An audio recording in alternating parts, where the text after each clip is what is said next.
Hey y'all, actually in my kitchen this time, and I was doing a lot today because I have a day off, and I wanted to kind of highlight a few things that I do uh, that are homemade that that so you don't have to go out and buy all of your cleaning products and so on and so forth. And the main ingredient in most of those things is white vinegar. Okay, white vinegar, most people know that white vinegar is very useful as a cleaning agent, but some may not. And for those of you who don't know all of white vinegar's uses, I just wanted to let you know a few of them.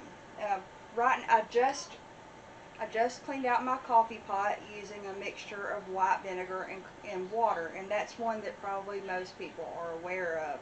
That does help to freshen up the flavor, and it's the best way to clean all of the working parts and all of that in your coffee maker. Uh, to just run it through and just do a brew cycle, and I usually run about 2 more pots of water through it to make sure all the vinegar taste is gone. Another thing is, and I'm going to show some pictures below of the results of this. Another thing that I do is I use vinegar to clean out my teapot. What I do is I fill half white vinegar and half water, put it on to boil, and let it boil most of the way down. Any of those deposits you'll see in my picture, there's a lot of mineral deposits that you get in your teapot when you use it a lot like I do, and the vinegar takes care of all of that. It's the best way to clean it. You cannot use like soap and water to get all those mineral deposits out. The best way to do it is with white vinegar. Now, another thing that you may not know is that you can use white vinegar as a fabric softener. And that's the thing that I'm going to show you how to do right now. So what you need for a nice smelling fabric softener is, I like to use lavender that's chamomile and lavender, and it actually makes quite a nice smelling fabric softener. And the way that I use it is that I put it in a downy ball, and it doesn't always eject, but if you want to do it different ways, and there are different ways you can do it, but I always just use a downy ball, and it does make your clothes nice and soft. It makes them fresh, and it helps to get rid of some things that not all detergents will get rid of, some smells and whatnot. So and it's just easy as it can be to do, and all you have to do is just get a few just like fill up a jar. I'm going to use 2 of these because I've got to use a bigger jar for the other thing I've got to do. But I'm going to use 2 of these, and I'm going to fill them halfway up with lavender and chamomile, and then fill the rest of it up with white vinegar. So, okay, so I've got my jars right here, and I'm just going to just kind of willy-nilly. I like to use mostly lavender because I like the fragrance. I use just a little bit of the chamomile because I like the little bit of sweetness that it adds to the more medicinal smell of lavender. And as I've said, all I'm doing right here is I'm putting some of this in here. Uh, and then I'm going to put in some lavender. And you can order both lavender and chamomile from any number of sources online. You can get it at natural food stores if you have one in your town. If you're here in Rome, then we have Purple Mountain, and they're wonderful. I love them. Now, if you're concerned about the color that lavender will sometimes produce in staining your clothes, it really won't, especially if you're just putting a little bit in. But if you're concerned about it, then you may want to try like jasmine or something like that, which doesn't really have a color. Or you can just make sure you just don't use this particular fabric softener and just use white vinegar when you wash your whites or clothes you're worried they're going to stain. But I honestly, I've never had a problem with these things staining. So let me get my vinegar, and this is all there is to it. You just have it filled up. And sometimes you have to kind of force it in there, force the dry goods in there because they like to float, which is what I'm about to do. Alright. But there you go. And when you've got everything filled up and you kind of got everything moistened a little bit, I always put like well, you can use wax paper or whatever, but my favorite thing is this stuff. This is the Glad Press and Seal. This stuff is marvelous if you do any kind of herbal tinctures or things that need to sit in a jar for a while.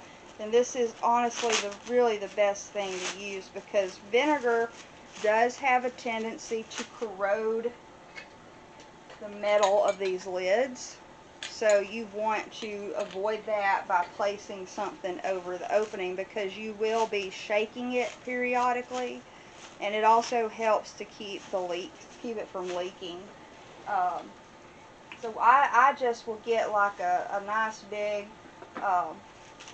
strip of it and cut it or tear it to size, and you just put it over there.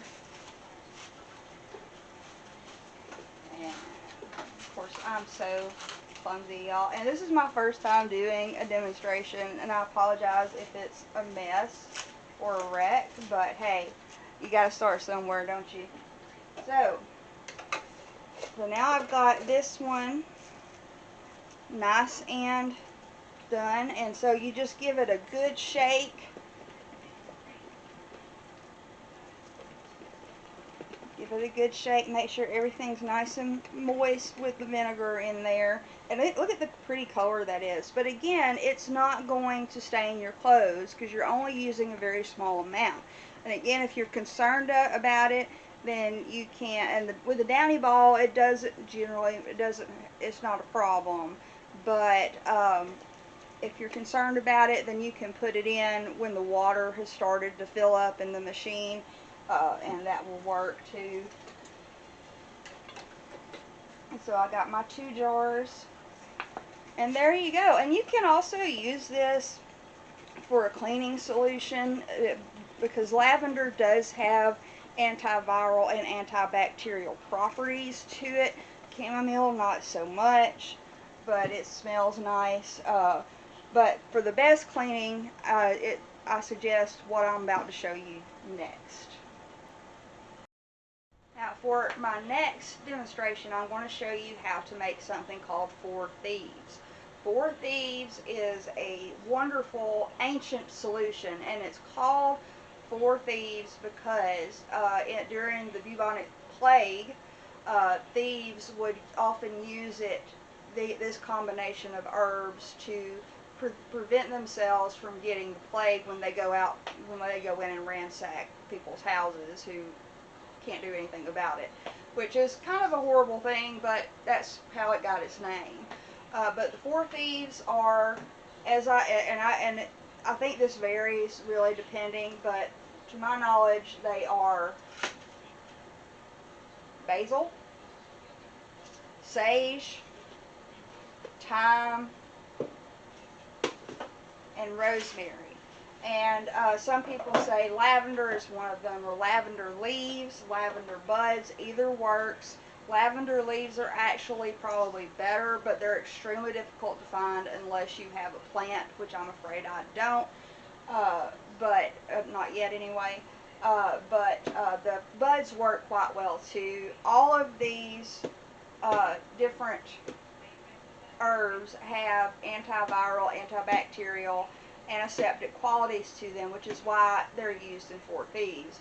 And I also like to add a few extra things. I like to add red tea. Red tea is a very good cleaning herb. A solution with red tea, it does a great job at cleaning. And I also like to add lemon peel for the fragrance. You can add orange peel as well, and cloves. Cloves give give your Four Thieves a wonderful fragrance, and it also has the same antibacterial antiseptic qualities as the other herbs do. And it's exactly the same principle. You fill up, I use it in a big old jar because I use it in my cleaning solution, which I'm almost out of, well, I am out of actually, but and again, it's just half those herbs, half white vinegar. Okay, so the first thing I always start with, oh, I forgot oregano. Oregano is one of the main ingredients for me, and I just pour a crap load of it in there. And let me see here. My rosemary, I've got more over here luckily, but I want to use all of this. I use all of my rosemary. Actually, I had a bag of basil. I'm going to use all of my bag of basil that I got at Purple Mountain last time.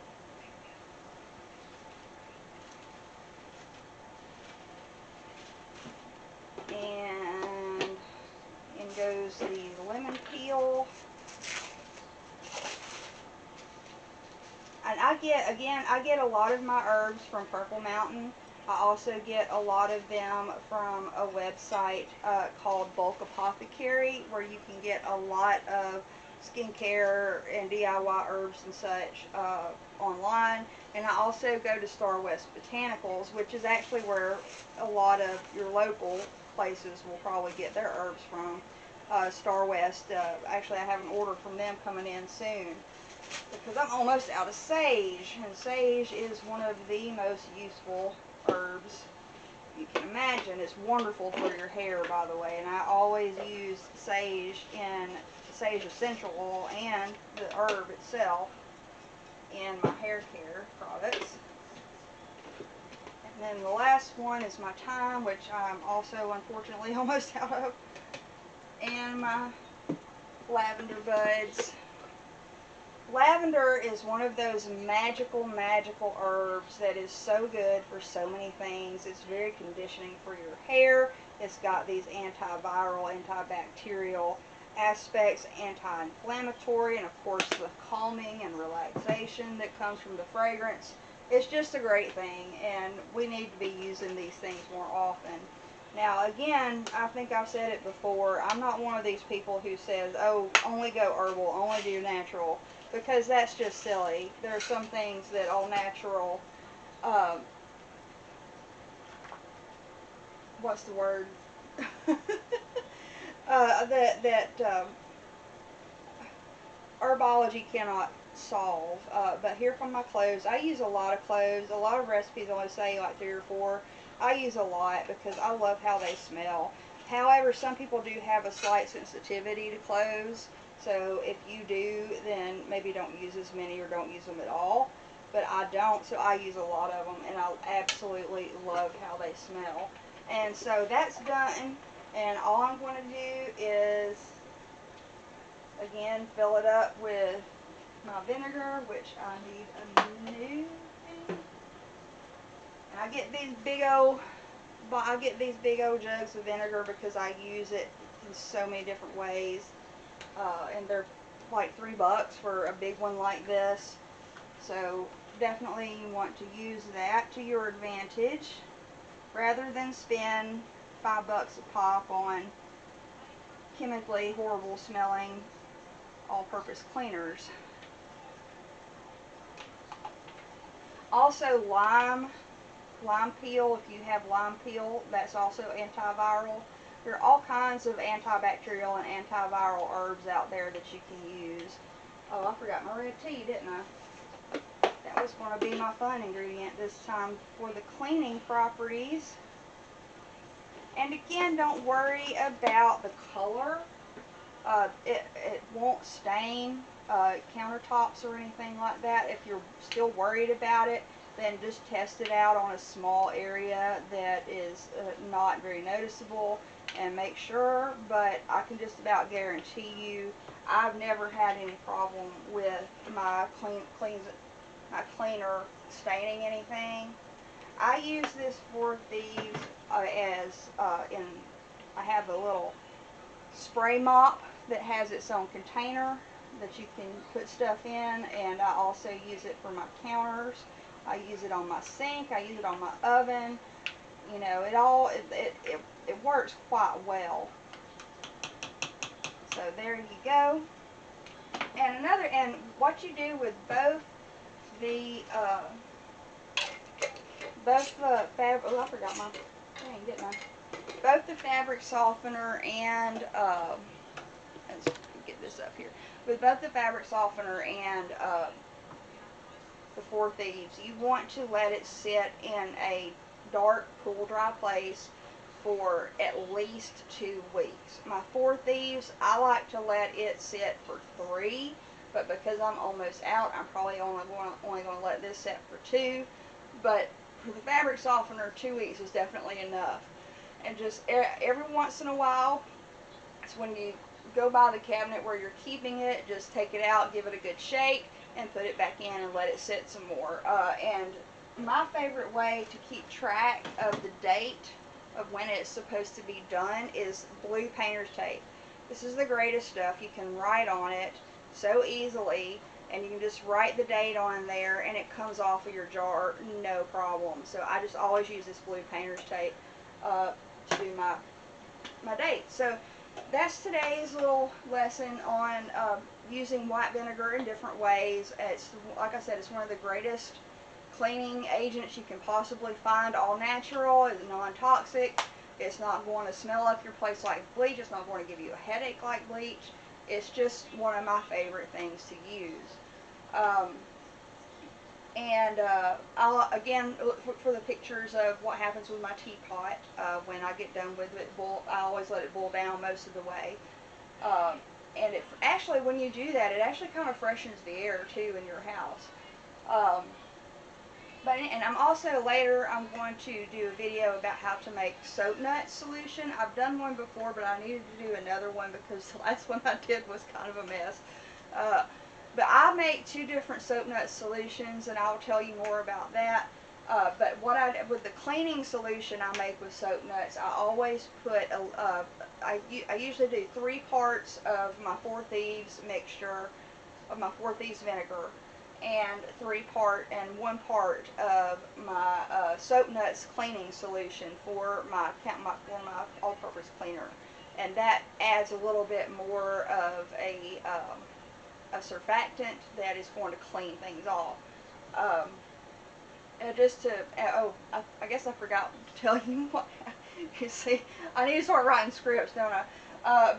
What you need to do after your 2 weeks is over, when you take this out, is just get you a sieve and some cheesecloth, which you can find cheesecloth again online. I prefer the more gauzy muslin type cheesecloth than the more stretchy, kind of cheaper cheesecloth. I prefer that one because it strains so much better, and you can reuse it more if you clean it properly. Just get you one of those and some cheesecloth and strain it, squeeze it out, and you're ready to go. I always store mine in these, this one's not clean, but in these amber glass bottles. They're wonderful. You can order them again online. I usually 16 or 32 ounce for the things that I have a lot of, and they will keep for forever, really. But you know, if you don't use it in a year, which you most certainly will use it in a year if you use it like I do, then you might want to get rid of it. But just make sure it smells good still, and it should be fine. It's vinegar. I mean, come on. So that's that for today, and again, I'll show you more of how to, I'll show you more about soap nut solution and things like that.